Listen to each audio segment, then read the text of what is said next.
All right, guys, welcome back. So I'm going to do another lesson recap. So this week I posted a video from Myrtle Beach where a player was crossed up, coming down, swiping across the golf ball. He had a whole lot of issues making solid contact. And I also posted a few weeks ago a player in Charlotte who was doing the same thing. The player in Charlotte was a, low 90s guy, pretty solid player, but he had a lot of room to go. And after we finished that lesson, he almost holed out for double eagle, which is incredibly impressive to have a tap in from about 2 inches for eagle after a golf lesson. So I'm going to take you through some of the things we did, and you're going to find that a lot of the fixes that we had for these players, you're going to be able to incorporate into your own game. Now, these changes in the swings were a little bit funky. So both players got themselves in a position where they were really crossed up at the top of their backswing, and they hit slices because they got into a position where they had no depth at the top, had to pull down, and then had the hands moving really low and left with an open face. That's a movement pattern I see a lot of. And you don't have to be crossed up to get yourself into that movement pattern. A lot of players struggle because they don't get their hands deep enough. And it was a simple fix. A lot of coaches would go after the backswing and try and get the club more on plane.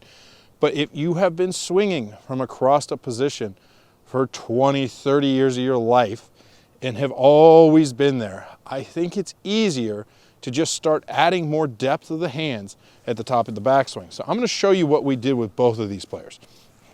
Now, when they set up, the first movement we would see out of them was a lifting of their arms with not a lot of turn happening in their body.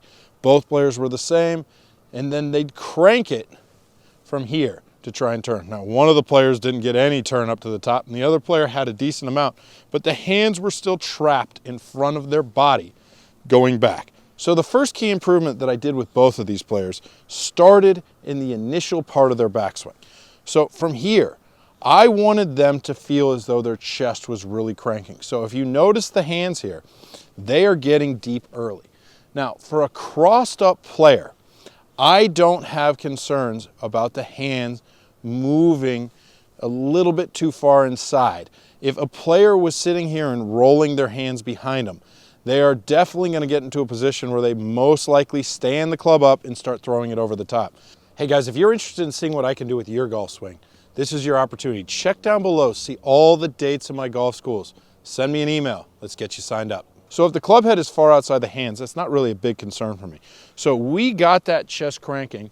The club head was staying out here, and there's not a lot of forearm rotation happening in their golf swing. So from here, it's going to be easier for them to feel that vertical lift of their hands as they're working up to the top. Even though the forearm is more towards the ground than most players, if the hands get deep, they're going to get into a position where you're going to be able to shallow from there. So you can tell Max's hands are past the heel here. Now, I've noticed throughout my years of coaching that players who get crossed up generally have a condition where the club head will want to fall behind the shaft, more so even than players that are on plane or laid off in their backswing. So getting the club to shallow is something that generally happens naturally for them.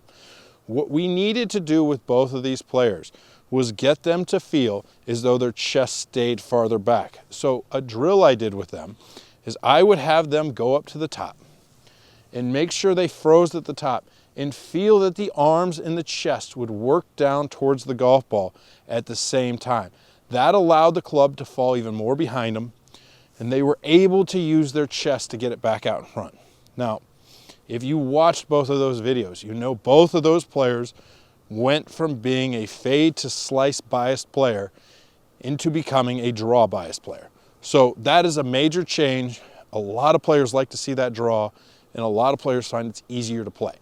So if you are the player that finds themselves hitting that pull across fade, even if you're not crossed up, if you see the hands working low and left through impact, a great tip that you can do is get into a position where you start cranking that turn and getting those hands deeper.